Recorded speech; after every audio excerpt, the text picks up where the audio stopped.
getting down to the details of having that data in front of you is actually still kind of difficult today. So I feel like with Peak and my own, it represents my own process for learning about this, right? There's not really, I would say, a silver bullet for, hey, you look at this insight today, you make a decision, and all of a sudden you're going to make a lot more money. But I think of it as this compounded habit of just understanding yourself, your personality, your risk appetite, and the history of everything that you've kind of looked at in terms of your positions to kind of make these decisions a lot faster. I think Bangkok would be a good one too. I mean, I felt extremely targeted when you described your ICP. I don't know if that was intentional or not, but man, couldn't have described me any better. You're watching Next Big Wave, the podcast for founders by founders in Southeast Asia. In this episode, we're going to talk about founder journeys, growth strategies, and much more. Just to help me out, if you could like and subscribe, it would be awesome. And let's get into the episode. All right, sweet. Let's get to it. So welcome to Next Big Wave. On today's episode, I have Sherry Jiang, the founder of Peak. Sherry is originally from the US, but she's now a founder in Singapore. And I've been following her journey for quite a while on LinkedIn. You're very, very active. So I've been excited to finally get to talk to you in person. Sherry, welcome to the show. Thank you, Tim. And similarly, on my side, I've been also following you on LinkedIn for some time. And I think we've traded comments on a few different posts. So it's nice to finally be able to have a somewhat face-to-face conversation. So I'm super excited for this. Yeah, this is kind of like the most you can do in this virtual world unless you plan to visit different cities. So I'm also glad to get to speak at least somewhat live as well. So you're based in Singapore, yeah, but you're originally from the US. Do you want to walk me through, first of all, how you ended up in Asia? And then we'll talk a little bit about your business and how you ended up being a founder. Yeah, absolutely. So I'm actually originally American, but now I live in Singapore. So back before I started my founder journey, I was actually at Google for quite some time, 6 years total. And while I was in the US, I was actually, funny enough, working on a lot of markets that were outside of the US because I always found a fascination for high growth product opportunities in emerging markets. So I was actually on this team called Next Billion Users at Google, which was kind of mandated to build products for the next billion users coming online across India, Indonesia, etc. And so it wasn't really a surprise that I had an opportunity to move over to Asia to actually work on payments. So I shifted over around 2018, moved to Singapore, and spent the next 3 years of that time building out or growing the payments product in India. And that was pretty exciting at the time because digital payments was all the rave within fintech. Obviously now it's quite mature, I would say, compared to other segments. But that's what actually brought me over to Singapore. And I just absolutely love living here, despite obviously, it being, as you said before, as we talked about, maybe not always exciting all the time. It's very, very, systematic and structured. But I do think that it's a great place to have exposure to many different ideas and people from all over the world, yet still also live in a place where I think the startup ecosystem is well supported. Yeah, I mean, I love Singapore, don't get me wrong, but as we talked a little bit offline, it is a bit sterile in that sense. So if you're looking for the Asian experience, it's probably the least or the most Western Eastern experience you could have, right? But on the flip side, it has all the talent, all the, I would say, smartest people, and all the action is in Singapore. So if you're looking to build something, it's definitely the best place to be, to network, etc. Yeah, absolutely. And I think there's a hybrid approach you can take with this because I was living in Singapore, but I traveled to India 20 times before COVID because that was really the focus market for me. So it's not uncommon for a lot of founders to, and again, this is when I was at Google, but when we're talking about startup founders, not uncommon to see people actually set up shop in Singapore to hire talent here, to tap into the ecosystem here, but then often fly to Malaysia or fly to Thailand or Indonesia to be much closer to the users and reach a broader audience base. Yeah, I think maybe I'll end up doing that at some point. I realize Thailand is amazing, but all these cool people I meet, 90% of them are either in Hong Kong or Singapore. There's just so many of these smart founders out there. So that's the one thing I'm missing from having the full Asian experience. Yeah, well, you could come by anytime. Don't be a stranger. No, no, I'll be around for sure. I think my next trip will be Bali though, because we have this founders retreat with all the iterative founders. I think there'll be 50 or 60 of us there. But after that, I definitely want to come to Singapore. There's so many cool people I want to meet, so I'll definitely hit you up when I'm there. Um, so tell me about like going from big corporations to being a founder. And funny enough, a lot of the founders I meet when they're first time founders, I kind of recommend them to go work for a big organization or a startup at least to get all that knowledge to then when they start their own thing be a lot more educated, a lot faster at executing. Is that the mentality you were in, or did you just become a founder out of nowhere? Kind of walk me through Yeah, that. I mean, I think I sort of became a founder out of nowhere, but I definitely looked at both options. So, and maybe I'll give some context again, because I think everyone's situation is really different. So when I was highly considering leaving my corporate role at Google, this was end of 2020 / like to all the way to middle of 2021. It was in the middle of COVID. I felt like I had a lot of time on my hands. I had the chance to actually sort of moonlight and do like some work on the side for startups. And again, I wasn't officially on their staff, and I was actually doing it kind of pro bono as well because of complications related to compensation as an expat in Singapore, and doing a secondary job and moonlighting. So I was doing all of that, right? And so it got me exposure to being at an early stage company without being a founder to some degree. But I think when, at the end of the day, when I was thinking about the decision, like, I was like, you know what? Like, I don't have a lot to trade off at the moment when it comes to going all in on the risk, right? So I decided just to leave in the middle. It was like middle of 2021, so like July. I joined Entrepreneur First, which is an incubator that used to exist in Singapore, no longer does. But Really? I What did happened have, to it? I didn't hear about that. yeah, so I was actually, our cohort was on the last 3 cohorts of EF, and it mostly, I think there's a couple of things. I think, ZERP era ended, and some of these incubators like Entrepreneur First wanted to consolidate to fewer sites. So they actually closed a lot of the APAC sites, including Singapore, and then they focused a lot more on London and then also on San Francisco. So we were just as collateral damage as part of that consolidation. But also, secondly, to be very transparent, right? Southeast Asia startups that they invested in had not given them the level of return that they wanted to invest and double down more on. Whether or not I agree with that approach, is up for debate. But at least during that time period, they of like 4 years or so, 4 or 5 years in Singapore, they hadn't seen the kind of exits that they wanted to they see in other markets. But I'm obviously still very bullish Asia, so there's at least some other believers that are still building the ecosystem out here. So you launched Peak out of this accelerator, or that was completely afterwards? Completely afterwards. Okay. So in some ways I had my own failed founder experience, right? Going through the previous company and previous products I was working on before working on Peak. So for 2 years, I was actually working on something called Blue Jay, which was in the Web3 space, but trying to be a lot more real world utility in the Web3 space and a lot of other projects. And that's what we actually built out of Entrepreneur First and raised some money for. But we realized that first of all, the launch timing that we had for Blue Jay was kind of unfortunate because it was just the depths of crypto winter, and there's a bunch of exchanges that collapsed like FTX. So I think that had one part to play.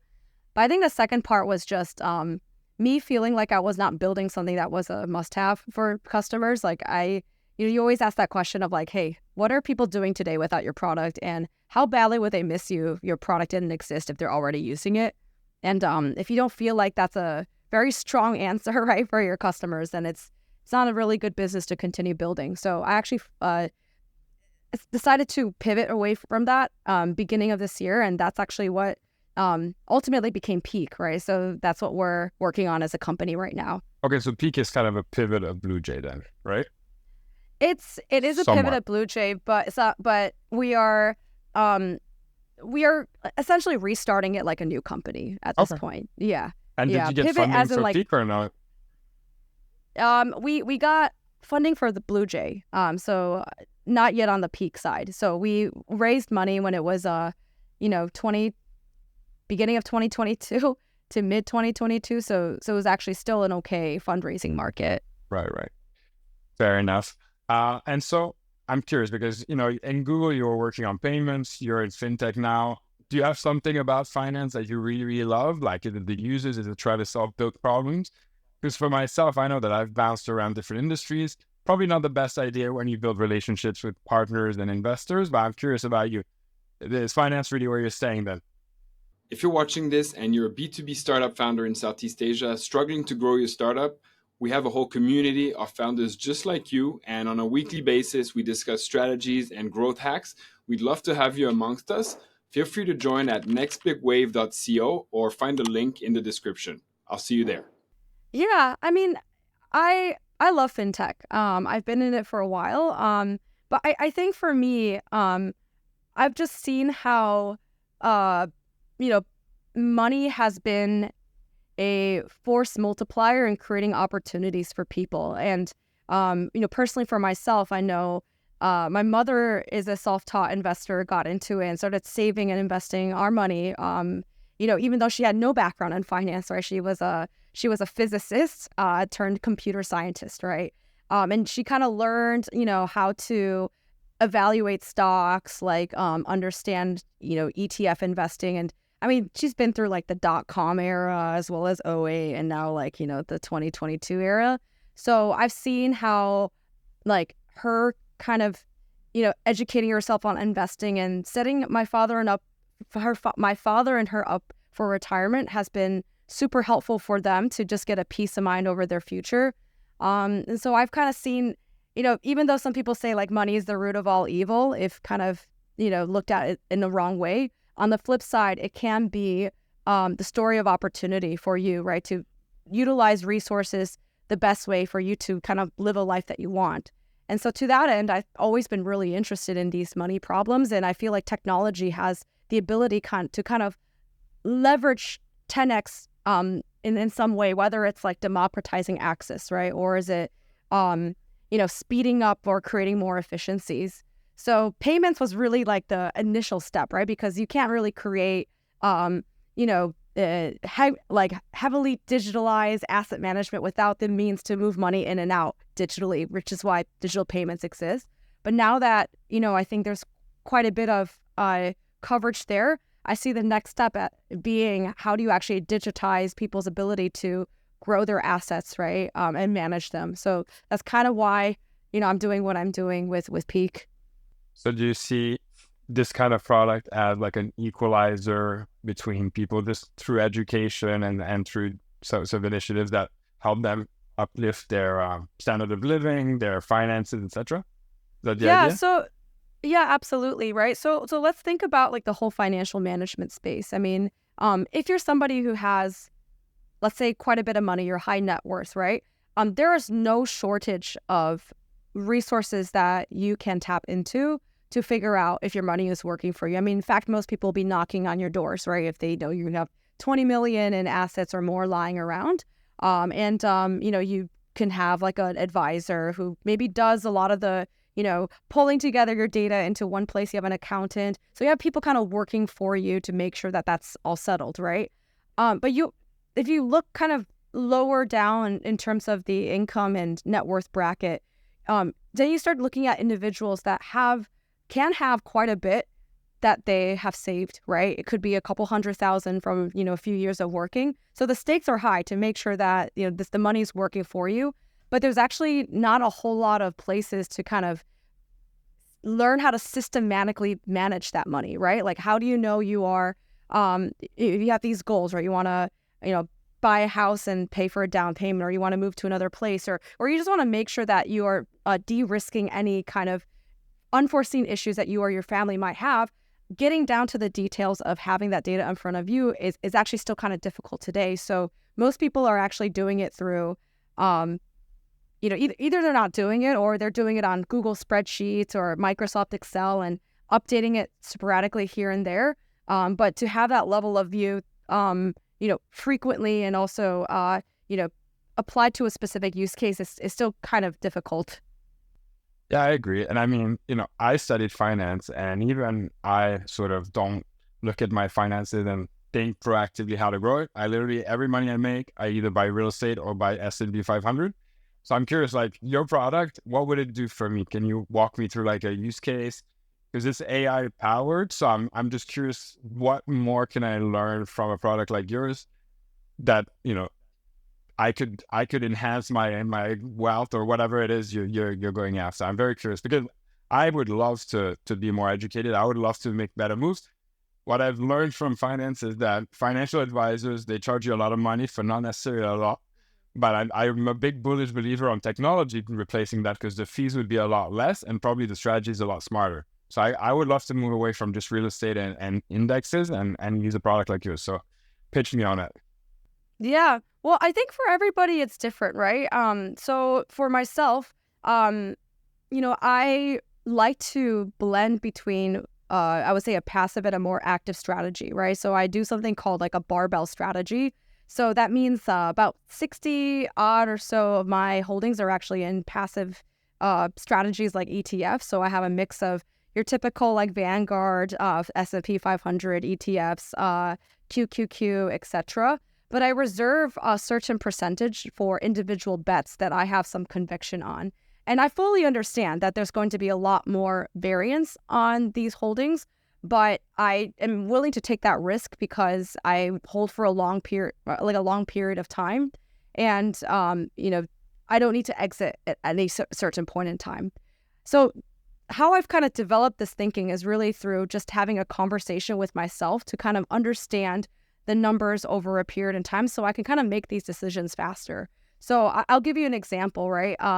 So I do a lot of tech stocks individual investing because it's a space that I follow and know quite a bit. And so because I've been tracking like how Meta, Google, and all these stocks have been performing, not just in the return, but also in the variance, right? How much could it go up and down? I kind of have a gut feel of what's the max drawdown I can really expect in my portfolio, right? So let's say that is 25% based on the historical data that I've seen. Then I'm like, that's fine. If in my case it's 25%, maybe Tim, for you, it's not 25% because let's say you have, a mortgage that you would need to pay, right? So you have some cash flow needs where the advent of having to liquidate your investments might be more if, like, let's say you're not earning a income from, let's say, a corporate job, right? So you need to understand what that is for yourself. So I feel like with Peak and my own, it represents my own process for learning about this, right? There's not really, I would say, a silver bullet for hey, you look at this insight today, you make a decision, and all of a sudden you're going to make a lot more money. But I think of it as this compounded habit of just understanding yourself, your personality, your risk appetite, and, the history of everything that you've kind of looked at in terms of your positions to kind of make these decisions a lot faster. So I think of it almost similar to like why people use health trackers, right? Like, why do you track your sleep? Why do you track your resting heart rate and all of those? I mean, you might not change anything on a day-to-day basis, but you might realize that sleeping at a certain time earlier or later leads to higher sleep quality. Maybe when you, worked out an extra day this week, that this other factor changed as well. Nothing is a silver bullet, but over time, these are the habits that you can kind of gradually develop where you're aware and understand yourself. You're aware, you understand the levers that you have to kind of marry the two to make sure that you are kind of optimizing yourself the best way, right? And I think of physical health and money as both resources. They're an end in itself, right? I don't think that, making money is the sole purpose of Peak or the sole purpose of investing. It's actually more about helping you realize values, right? For myself, I would love in a couple of years to be in a place where maybe I don't have to work for or have to have consistent income for a long period of time so I can pursue, a passion project, right? Maybe I want to play poker semi-professionally, or maybe I want to just produce music for fun Is or that a just real travel the passion world. project, or are you just saying that? Are you actually They're a poker they're player? real. Yeah, Yeah. I love poker. Yeah. Ah, great. And see, if you play poker, so poker's one of those hobbies where, you do have to have a bankroll, right? Like, For it's not sure. like you spend time and you always make money. There's months where you don't make money, right? So how do I figure out, like, if there's a moment where I can, be able to pursue that? So for me, that means freedom, right? And that to me is way more important than, saying, oh, I made $10 million or $20 million. But it's like, during that period in time, I got to live according to my own values. Okay. And so you'd say the vision for Peak is what? Like if you had to think in terms of vision. And I say that because I've always struggled with clear visions in my businesses. And I literally, before this podcast, I had a meeting with my coach and we've been working on vision. And I didn't realize what vision actually means until today. Like literally it was always like this big concept. Yes, reach 1 billion people with this and that. But I realized the vision is the whole strategy to get there rather than what the end goal is. So do you have any idea on your end what the total vision is? And are you following that vision on a day-to-day basis? That's something super interesting to me as a founder now. Yeah, no, for sure. And it's a tricky one, right? I mean, some visions just feel like pretty awesome, to be honest. I really like Stripe's vision. It's like increase the GDP of the internet. I was like, wow, that's amazing, right? Um, I think we're still working on that. Like, because the way that the product looks like today is probably it's a few steps towards the vision, but I wouldn't say it's 100% there yet because we're still working on it. But you know, I guess from a user standpoint, right? My vision is for people to feel this, I guess, sense of clarity and control over their finances. That they feel absolutely empowered to make the best decisions that they can for themselves. Now, how that actually translates down to the product, right? I mean, that's making sure that, like, if you do have any questions or anxieties or things you want to clear up, you're able to talk to something or someone immediately and get a response. How does anxiety creep up when you have a question or uncertainty and you don't get a response or a piece of information back, right? So I would say that's on the track of it. But, as for like this crisp sentence to describe exactly what our product vision is, I think it's still a work in progress, right? And I'm also somebody who, I have a version that I'm thinking about in my head, but I'm also listening to the market to see where that goes as well. And we're 6 months in the market right now, so I think there's still a lot that we're also learning about For how sure. our 6 months is customers and nothing. users.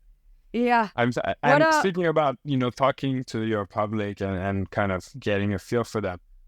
I think out of the founders I've met in the last 6 months, you're probably one of the strongest community builders and sort of just somewhat building in public, between all the posts you're posting. So how has that helped shape your business? Because you're talking about talking to the market. So has a lot of your decision making been sort of influenced by that, or have you just been seeking growth through it, or what's the strategy around this network and community you've been building?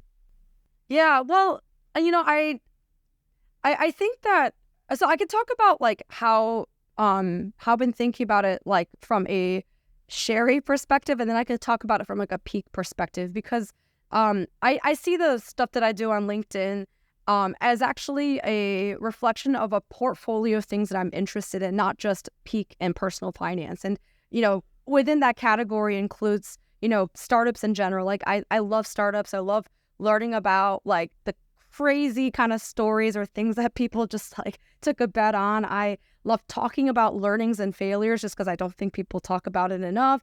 And so I love, that's one part of me, which is like just startups in general.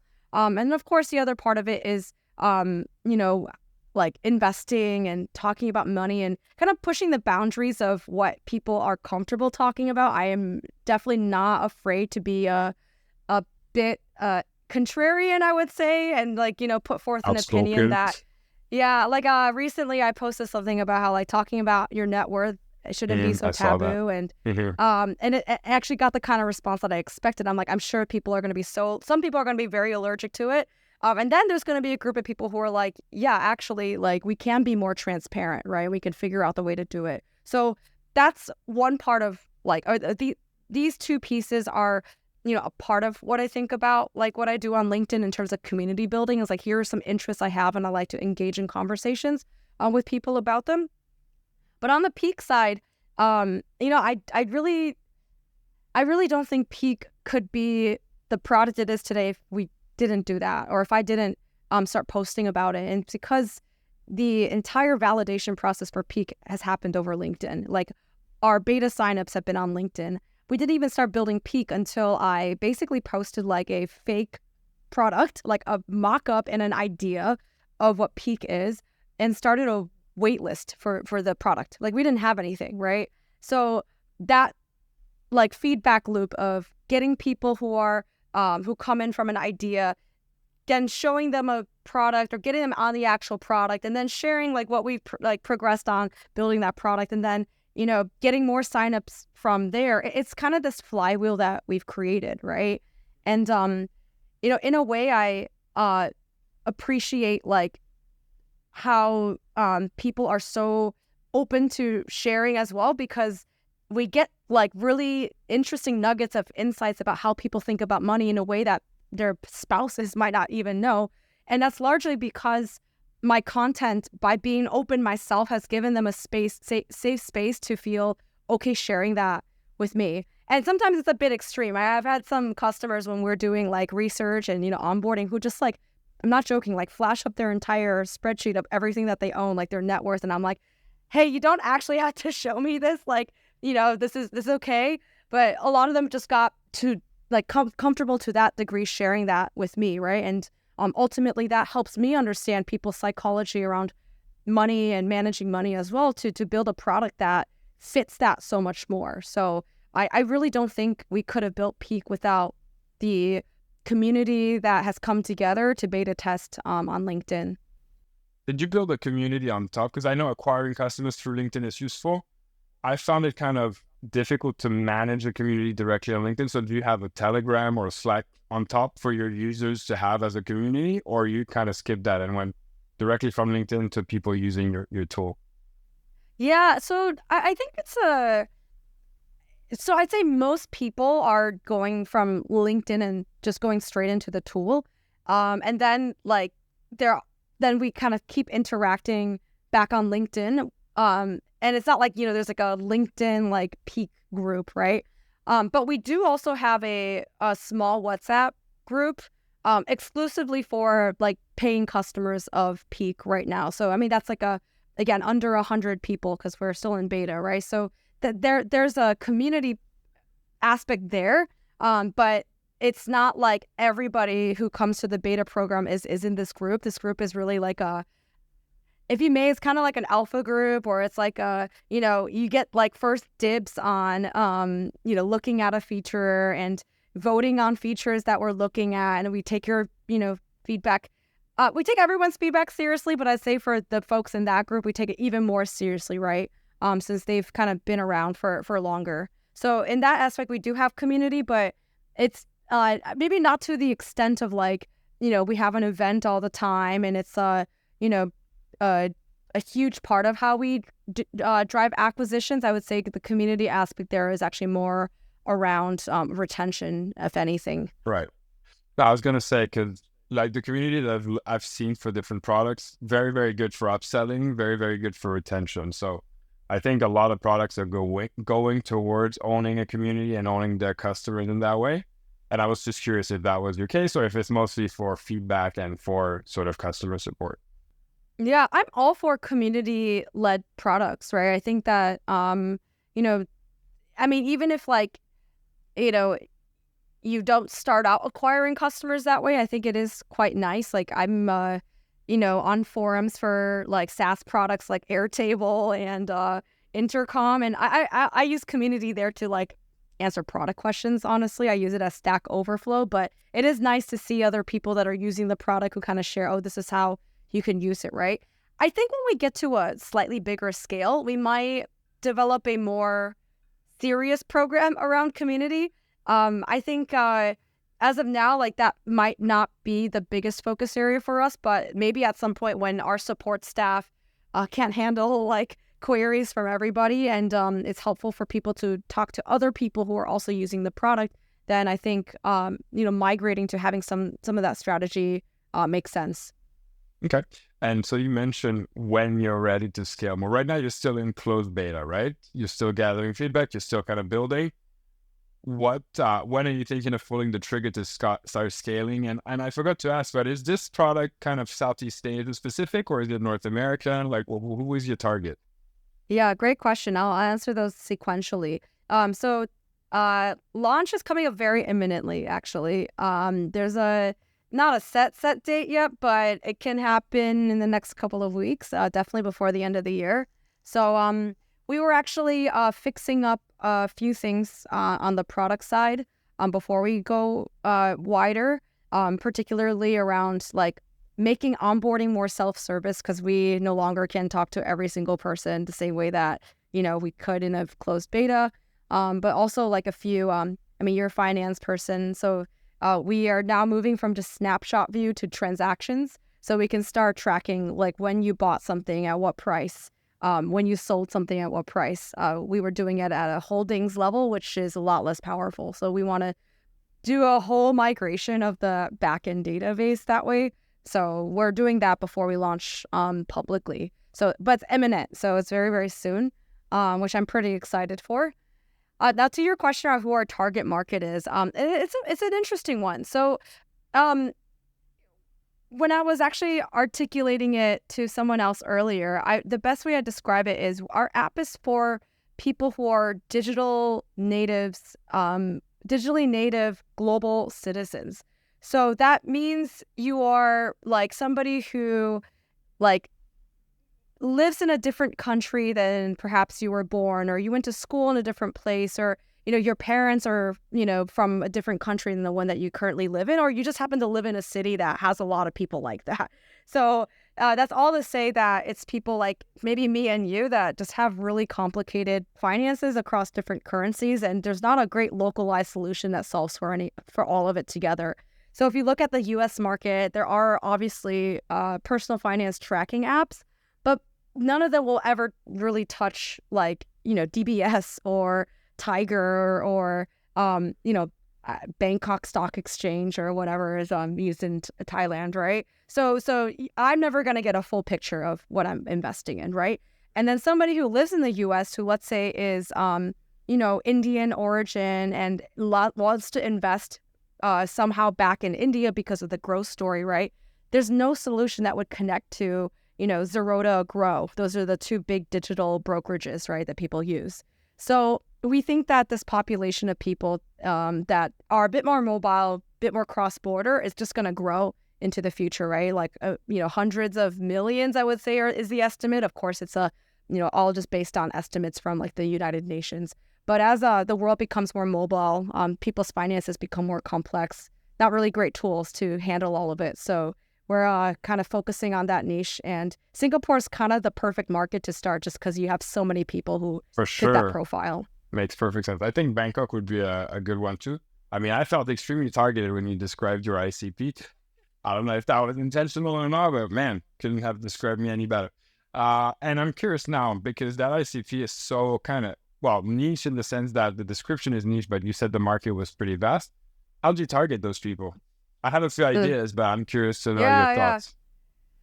Well, I mean, there's a bunch of different ways to do it, right? I think number one is that when you pick like a certain intersection, like it might sound like there's a lot of different markets, right? Like if you think about across the world, like what are big expat or international folks markets, right? I mean, it's New York, San Francisco, LA, London and UK, Sydney, Singapore, Hong Kong, Bangkok. I mean, there's a smattering of like maybe like 20 odd cities that you can probably 80-20 it, right? And you might think, oh my gosh, like it might be so difficult how do you get to 20 markets, right?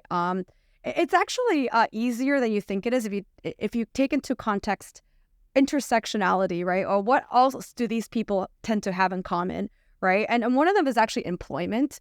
So so I'll give an example, right? A lot of people, I would say, as a sub niche within our RCP, actually work in big tech or work in like some kind of tech company with multinational exposure, right? And so I'll give a little like story of how that will make sense. So I was wondering why there's all these people signing up from +44 numbers for a period in time. I'm like, I have no ties to London, right, or ties to the UK. Turns out somebody wrote in a Uber alumni Slack group, hey, does anybody know about, personal finance tracking apps, right? Just like threw that question, and somebody in that chat, I think got wind of maybe what we were working on LinkedIn, and then actually talked about us in the Uber chat, right? Again, Uber's in many, many different countries, right? But these are all alumni of a similar kind of profile, even though they live in different places. So that's one way to kind of, I guess, go to market, right? Is to understand, okay, even though people live in different places, like what are things that kind of commonly tie them together where you can almost realistically believe that there's some kind of first or second degree connection. So that's one example. I think the second one, now going a little bit more market specific, is that there are actually, quite a number of influencers that, again, not talk about personal finance per se, but talk about expat life, right? And there's a, influencer that, has a couple 100,000 followers, I think, on YouTube. But she basically writes about, hey, well, how much do apartments cost to rent in Singapore? Or how do you set up a bank account? And so that's that's the type of I guess person that we can also collaborate with to say, look, finance is one thing that only one of many things that you may want to set up, right? And maybe there's another person who does videos around how to like budget in Bangkok, right? Or hey, new to For sure, there's a London, lot. right? So again, it's targeting that ICP. It might not be like always about personal finance, but it's about something within that lifestyle. So Do you know the I hope creator Nomad Capitalist? you Does know it ring a what bell? I don't know that one. I don't know them personally, but No, I of have course, heard but of have them. you Yeah, seen them? Okay, because I think yeah, those guys are a perfect match for your brand to be yeah. either an affiliate or some sort of partnership. They're all about wealthy individuals who are looking to sort of be all over the place because they don't trust their own citizenship or whatever. But yeah, I think that would be a good one to partner up with. Yeah. Yeah, But and I there's agree with you. Basically, KOL marketing would be the best, right? yeah, like, and in a funny way, that's kind of what I know as well. Like, I don't really call myself a KOL, but it's I've been utilizing my own brand, right, to kind of reach an audience. So, me talking to somebody who is similar to me and also has to talk to their audience, it's a little bit of a easier, like, I almost understand them and can have that conversation, um, you know, seamlessly versus like, something that is very, very different, right? I mean, we've done zero, for example, digital ads for this, right? And I can't right now imagine what scaling that out would look like in a way that's cost effective for an early stage startup. So we just want to keep looking for places where we have a very strong hypothesis that the audience and their audience, that person's audience and my audience, right, have strong overlaps, and there's a mutual interest in bringing something of value to that audience. So that's how we're thinking about scaling the companies, to kind of rely on more new age kind of, influencer KOL type of distribution. Are you building any lead magnets and things like that or not? Not yet. Not really yet. This is something I had to start doing, to be honest. Like we've been just relying on the wait list generated from LinkedIn, which has been good enough actually to get like, a few hundred testers in, right? Because Which is I have amazing already. everybody. Yeah, we're very happy for that, right? And but we're hitting a ceiling with that because I can't talk to every single, like I would love to talk to thousands of people at once, but I'm not I'm omnipresent, right? So we kind of capped out, I would say, at what we're doing with LinkedIn and the wait list. So the next step as an entrepreneur for myself is like, okay, once we have the product out there publicly, like how do you amplify it, right? And we'll run a lot of the experiments that I pretty much just described to you on the podcast to see how we can actually grow beyond my own reach on LinkedIn. And so I know you said that you had raised for your previous venture and you pivoted into this. Are you planning to raise anytime soon to run these experiments, for example, or you're kind of sustaining yourself for the foreseeable future? Yeah, we're still figuring that out. So we don't actually need the capital desperately at any point in time, but if we were to fundraise, I think it would be actually for more strategic reasons than it would be for financial reasons. The Luckily for all the stuff that I described for, expanding reach for a peak, none of them are actually that expensive to do. In fact, if you do them well, it's someone described this before. It's called positive CAC, meaning it costs you you make money every time you acquire a customer. So let's say you Tell me more about that. I've never actually heard the concept. Positive CAC. Yeah. Yeah, So I love it. yeah. So basically, it's what is CAC, right? A CAC is basically it costs you to acquire somebody, right? And if you and over time, if that doesn't really repay itself in the revenue or value generated from the customer, that's how you lose money as a company, right? That's how a lot of companies that raise a shitload of capital and try to get a bunch of users, that's how they lose money because of CAC essentially. But positive CAC, which is something I learned like a couple months ago from another founder, basically means your acquisition efforts make money, right? So in our case, just to give some numbers, we probably make $100 a year from a subscriber, right? And assuming like average lifetime of a subscriber is let's say 3 years, just to give a sense.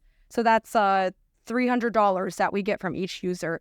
I plan for every acquisition activity to be no more than $30 per user. We're doing everything for free now, unless you count my time spent and cost. So right now, it's infinite, I guess, infinitely positive CAC, because you can't divide by zero. It doesn't make any sense. Right. Like at some point, it's gonna have to be, a little bit more, right? Let's say we run a referral campaign or we have an affiliate code that we give out that's $30. That's 10% of the amount that we're going to be making from the customer. So that's how I think about it. So everything that I will do, I had to imagine that the margin is going to be positive on every unit of the user. Right. Okay. I see what you mean. Makes sense. All right. And just to kind of wrap things up, I was curious to know if you had a preference between being a founder and an employee, because sometimes people go into being a founder and they realize, oh my God, I did not expect any of this hard work. I didn't realize how much stress it would be going back to corporate. How's your feeling after being a founder for a few years now? I absolutely love it. I think of it as it's gonna be a weird metaphor, but I think like being in corporate is like investing mostly in like fixed income plus a bit of maybe like ETF, right? Like it's a lot less risky. You kind of know where you're gonna get, but the swings aren't really there and it's not as exciting, right? And your upside is going to be capped. I think being a founder is like, kind of like almost like going all in on like meme coins.